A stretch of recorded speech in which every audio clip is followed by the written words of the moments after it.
Oi, gente, tudo bem? Vamos lá? Vamos falar mais um pouquinho de Brás Cubas? Bom, hoje é domingo, vocês já estão acostumados com a minha cara assim, sem maquiagem, final de semana, né? Então tá bom, vamos focar no Brás Cubas. Brás Cubas começa o capítulo que se intitula Uma Carta Extraordinária, contando pra gente que ele recebeu uma carta. Uma carta de quem? Quincas Borba. Quincas Borba manda junto com essa carta um novo relógio pro amigo, explica que justifica de alguma maneira o roubo do outro relógio, né? Aquele abraço de urso que ele deu no Brás Cubas lá na praça, que acabou levando o relógio dele.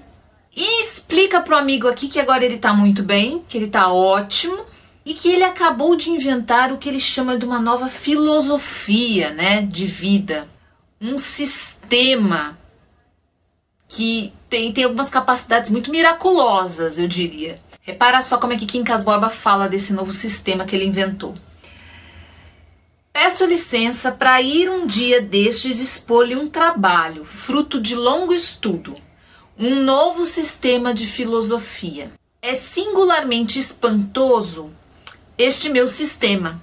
Retifica o espírito humano, suprime a dor, assegura a felicidade e enche de imensa glória o nosso país. Quer dizer, ele conseguiu aí um sistema, uma linha de pensamento, vamos dizer, que vai corrigir um monte de problema, né? Não só para ele, mas para todo mundo.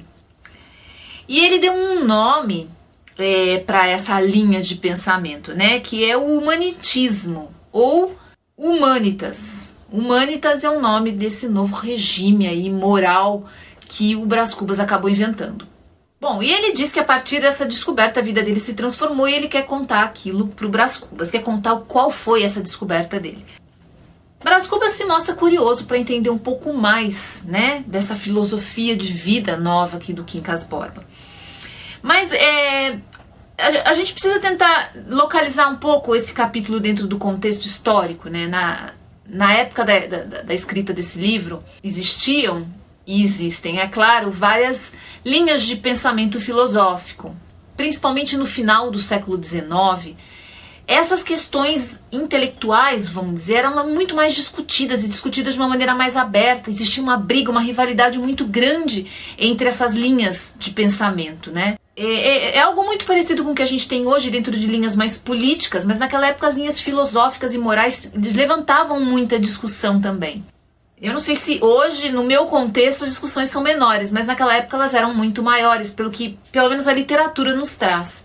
E eu tive a impressão que esse capítulo é meio que uma ironia, uma crítica social com relação justamente a isso, porque um dos piores personagens do livro, que é Quincas Borba, é quem tem a grande sacada, que cria essa nova linha de raciocínio, né?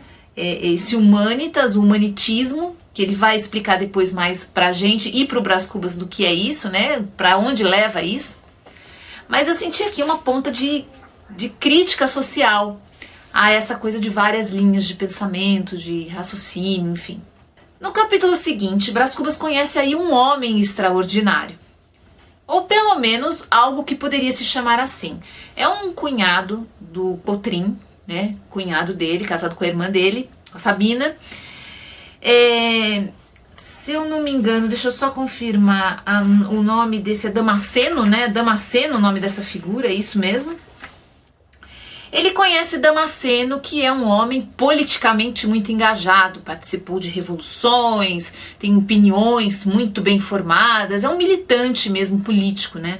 Mas ao mesmo tempo ele tem um outro lado muito apaixonado pelas artes, pela música, pela boemia do Rio de Janeiro. Então existe esse contraponto, ao mesmo tempo que ele é um revolucionário, que luta pelo país, que tem várias ideias políticas, ele tem esse outro lado.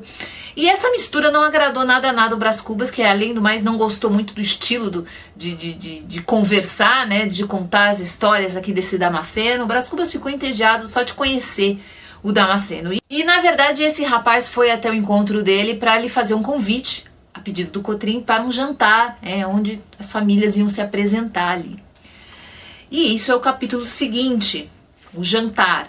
Bom, esse jantar, Brás Cubas já abre o capítulo falando pra gente que foi um suplício, foi muito chato, ele não gostou mesmo desse Damasceno, tá? Apesar que ele foi apresentado nesse jantar a uma filha desse homem, né, que se chama Dona Eulália, com o apelido de Nhanloló. Gente, não dá pra confiar numa pessoa que se chama Nhanloló, né?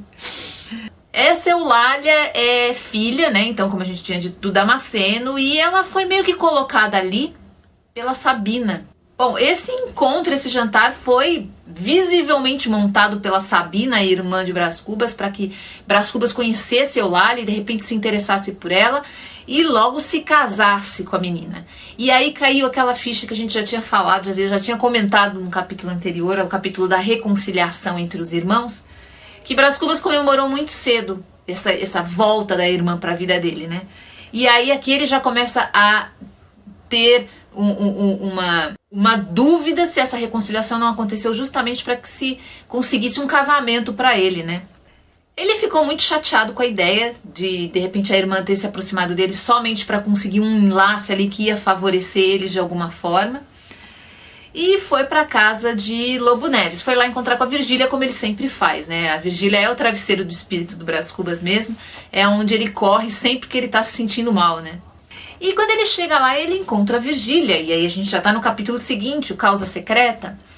Ele encontra a Virgília bastante irritada, chateada. Ela não tá feliz. Virgília tá grávida e não está feliz. E ele fica tentando entender o porquê. E aí a gente conhece um pouquinho mais da cabeça do Brás Cubas, né? Porque ele diz que a gravidez restituiu a consciência do mal para Virgília. Ele declara que ela está enganando, não quer contar abertamente o porquê que ela tá naquele estado de irritação. A primeira suposição que ele faz que poderia estar levando Virgília àquela irritação é o fato dela estar com remorso de ter usado aquela gravidez para segurá-lo de alguma forma na vida dela. A segunda é que talvez ela estivesse preocupada com o comentário das outras pessoas, do marido, da sociedade, enfim.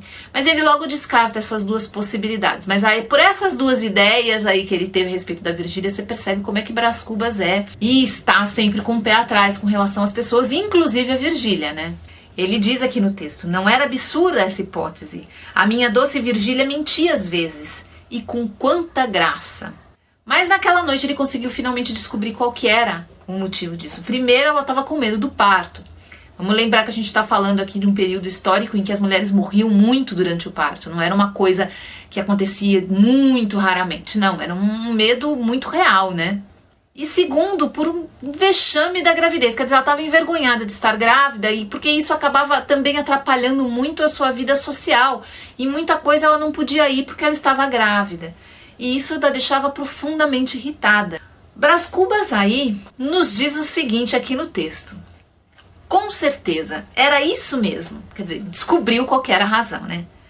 Dei-lhe a entender, repreendendo-a um pouco em nome dos meus direitos de pai. Virgília fitou-me, em seguida desviou os olhos e sorriu de um jeito incrédulo.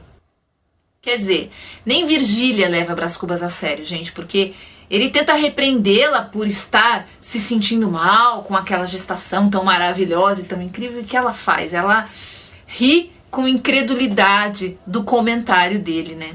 Só que o capítulo seguinte, Flores de Antanho, é um capítulo em que a gente fica sabendo que Virgília perde esse bebê. E ele usa aqui na nota de rodapé do meu livro, parece que esse termo Flores de Antanho provavelmente foi retirado de um grande lírico francês, né, que fala minha neve de antanho, alguma coisa assim.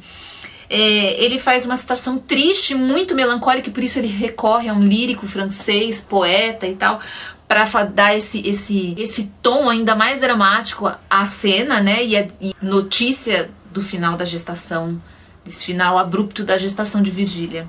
Uma tarde, após algumas semanas de gestação, esboroou-se todo o edifício das minhas quimeras paternais. Foi-se o embrião, naquele ponto em que não se distingue Laplace de uma tartaruga.